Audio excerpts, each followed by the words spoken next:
Welcome back, party people. We're in the Breadbasket colonies, literally.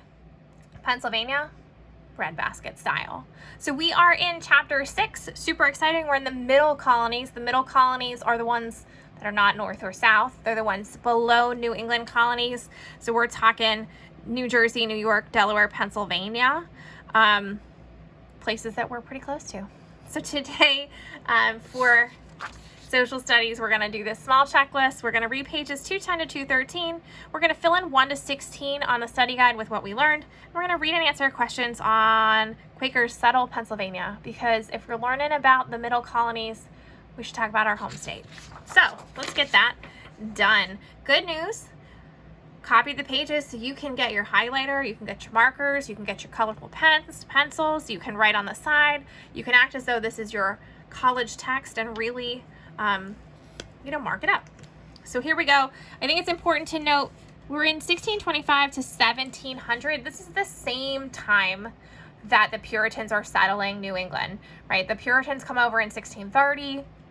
So at the same time the Puritans are settling New England, other people are settling other colonies. So let's take a look. While the Puritans were building settlements in New England, other settlers were establishing colonies to the south. This region, which included present-day New York, New Jersey, Delaware, and Pennsylvania, came to be known as the Middle Atlantic colonies. The first settlers to the Middle Atlantic region discovered that when the land was cleared of trees and rocks, it was good for farming. Yes, the land was good for farming, and the climate was also good for growing crops. The summers were long, and the amount of rain each year was just right for crops such as wheat, corn, and rye. In fact, the Middle Atlantic colonies produced so many crops used in making bread, this is what happened, that they came to be called the Breadbasket colony. The region's rich resources attracted people from many European countries and people of various religions. So we're going to get some difference, right? We've got the Puritans up north who are trying to keep the same religion, right? Everyone's got to follow Puritan rules and branching out to create different colonies based on religions, but we're going to get many European countries and people of various religions. Okay, New Netherland. Nice. So New Netherland.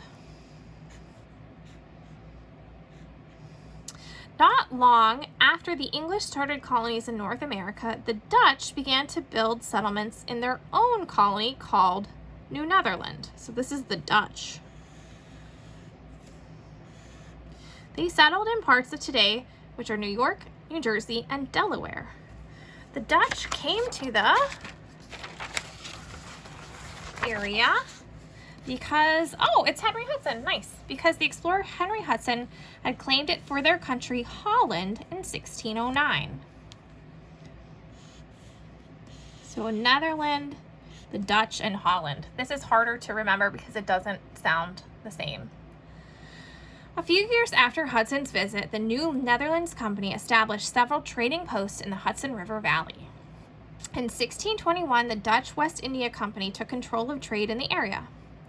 The first Dutch settlers arrived 3 years later. So the first Dutch settlers arrived 3 years later. 3 years after 1621 makes this 1624.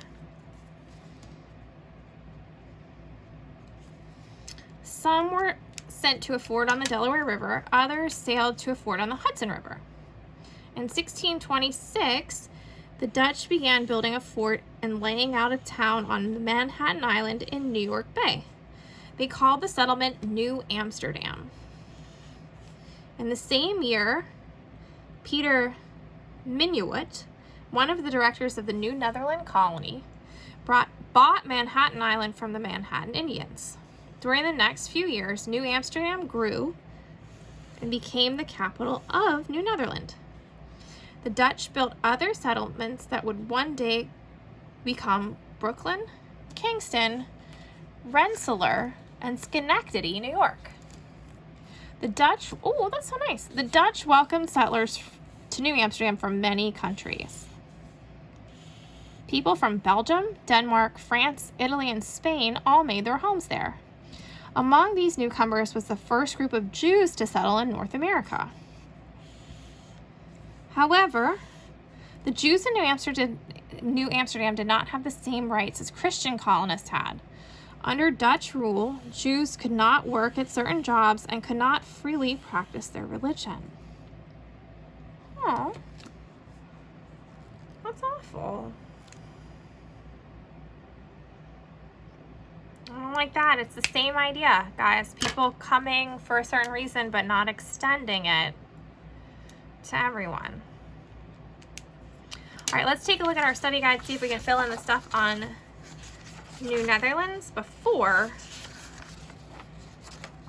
we get to the other pages. So, the 4 Middle Atlantic colonies are Pennsylvania,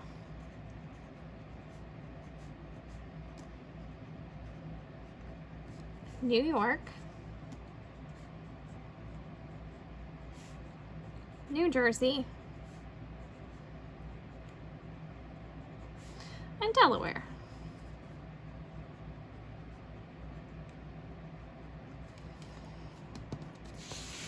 Four reasons the Middle Atlantic colonies could produce so many crops.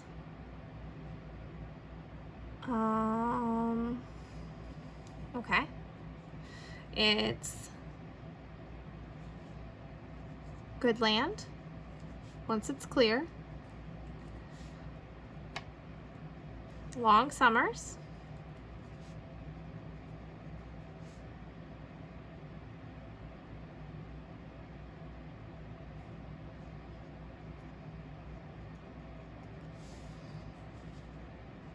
the right amount of rain,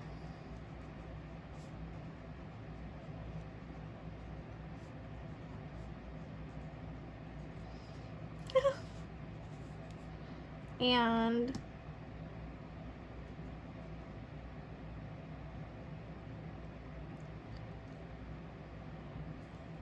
good climate.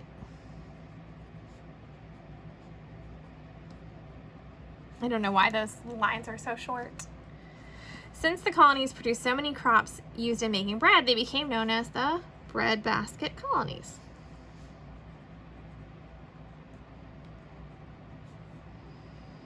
Who began to build settlements in the colony New Netherland? That's the Dutch. What explorer had claimed this area for Dutch? That's Hudson. Forts on what 2 rivers? It is the Hudson River and the Delaware River.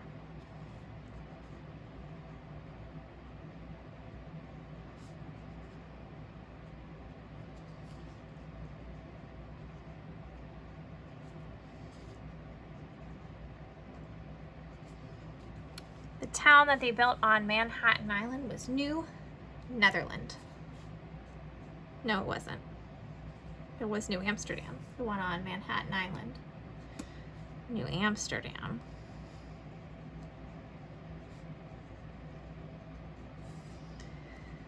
The man who bought the Manhattan Island for the Manhattan Indians was Peter Minuit.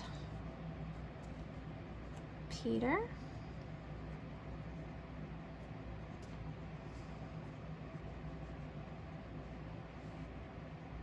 Minuit.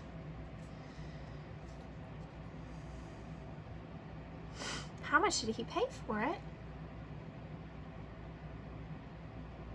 I don't think it told me that.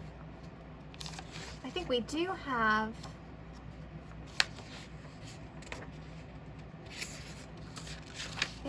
we have an additional page about the Manhattan Indians.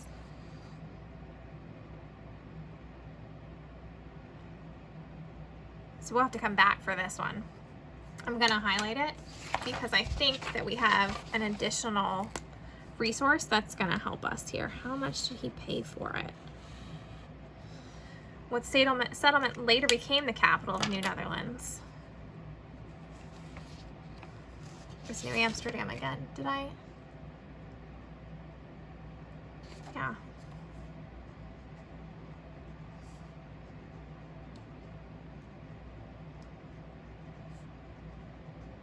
New Amsterdam eventually becomes the capital of New Netherlands. It's going to be essentially where New York gets built. All right, so New Netherlands becomes New York. Hey, look at me. I'm like a, I don't know, I'm like a fortune teller. I'm also pretty silly right now. Sorry. Okay, so let's go back into the text. We're on page 212 down here with this guy. It's Peter Stuyvesant, but he looks like Ben Franklin to me for some reason. I almost called him Ben Franklin. Okay. In 1646, the Dutch West India Company appointed Peter Stuyvesant as the new Director General, I can say it, of New Netherlands. When Stuyvesant arrived in New Amsterdam the following year, he found New Netherland in trouble. The government was having problems. The settlers were fighting. Oh dear. The settlers were fighting over land with the neighboring Delaware and Wappinger Indians and with other European colonists. Not long after he arrived, Stuyvesant helped to resolve the conflicts over land. Stuyvesant's strong way of ruling helped solve some problems, but it created new problems between him and the colonists. The colonists wanted more voice in their government, which Stuyvesant would not allow. Despite such agreements, the colony prospered under Stuyvesant's leadership. He expanded New Netherland into what is now New Jersey. Then he pushed south into what is now Delaware, taking over the small colony of New Sweden in 1655. Oh, Swedish settlers had founded the colony in 1638. It was chiefly a group of trading posts built around Fort Christina, where today Wilmington, Delaware stands. Even though the population of New Netherland remained small, the English still thought that the Dutch colony prevented their own colonies from expanding. This was one reason why King Charles II of England declared war on Holland. The king then told his brother James, the Duke of York, that he could have the Dutch colonies if he could seize them. Oh, I see what's happening here. Okay. Oh dear. In 1664, English warships sailed into the harbor of New Amsterdam. Stuyvesant tried to get the Dutch settlers to fight the English, but they refused. Stuyvesant had to give up the colony. The English split up New Netherlands, giving it the present-day names of New Jersey and New York. New York grew from the Dutch capital, New Amsterdam. Huh. I honestly did not know that. I knew that New Amsterdam became New York, but I didn't realize it was because the English came and got it. So let's fill out the last part of this study guide, then we'll talk Quakers. Okay, who was appointed the Director General of New Netherland? That was our boy, Peter Stuyvesant. Peter.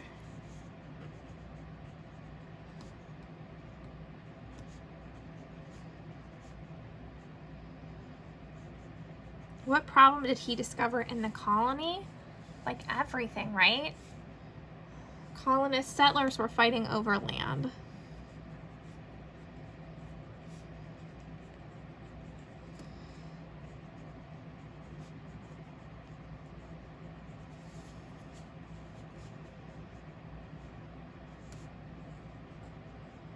And they were fighting everyone. They were fighting Indians. They were fighting other European colonists. They were just fighting. Under Stuyvesant's leadership, New Netherland expanded from New York into parts of today's states of New Jersey and Delaware.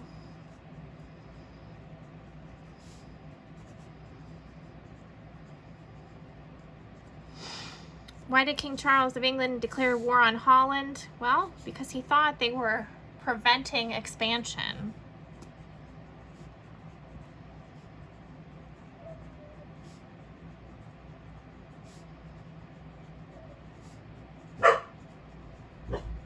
Wants to be famous.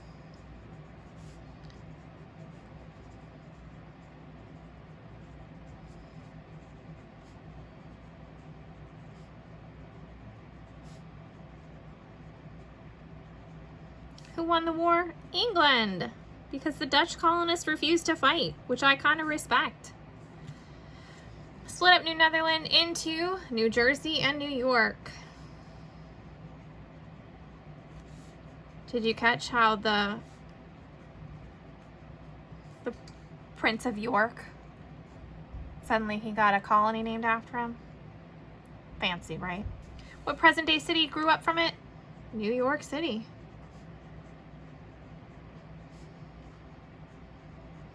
Okay. We're going to pick up on New Jersey on Tuesday. So for right now, flip that packet. I should put numbers on these too, shouldn't I? Until you see Quakers settle Pennsylvania. City of brotherly love, largest settlement. So, here we got the Quakers with a cool hat. So, it says a religious group known as the Quakers was being persecuted in England because its members refused to bow to the king, take part in war, or support the Church of England. Thousands were being thrown in jail. A rich young Englishman named William Penn became a Quaker. When his father died, William inherited his father's wealth. This included a large sum of money that the king owed Penn's father. Ooh. William Penn offered to take the land in America in place of the money due him. The king granted Penn a huge piece of land on the banks of the Delaware River. There were lots of trees, so they called it Pennsylvania, which means Penn's Woods. Nice. Here, Penn started a new colony. He advertised that there would be freedom of worship for all who believed in God. Philadelphia, or the City of Brotherly Love, was the largest settlement. Many settlers were Quakers, but persons of other religions and from every country were welcome. That's really nice. I'm really happy to hear that after hearing about the Dutch, who maybe weren't as kind as they should have been. True or false, the Quakers were wealthy and well respected in England. This is false. The Quakers were persecuted. Only William Penn was wealthy. William Penn founded Williamsburg, which was named after him. Also false. He founded Pennsylvania, which is named after him. Pennsylvania offered freedom of worship to all who settled there. That is true. It was a great experiment, I believe. The King of England gave William Penn a huge piece of land in America because he wanted to get rid of the Quakers, possibly. He owed Penn money. He thought the land was worthless. We know he owed Penn money, actually his father. It was a debt that he inherited. The Quakers were persecuted in England because they refused to bow to the king or take part in war. True. They refused to support the Church of England. True. Both A and B. The largest settlement in Pennsylvania was Philadelphia. We know that. Okay, the religious group persecuted England because it refused to bow to the king, participate in violence, or support the Church of England. That's the Quakers. Colony founded by William Penn. The name means Penn's Wood. That's our beloved home state, Pennsylvania.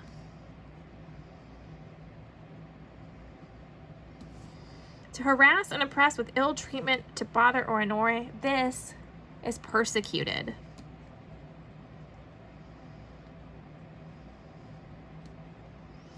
City of Brotherly Love and the largest settlement in Pennsylvania is my former home, Philadelphia. Okay. I hope we learn more about the Quakers. They seem like okay folks. All right, make sure you get this all down and that you're ready for Tuesday so that you don't fall behind. See you later.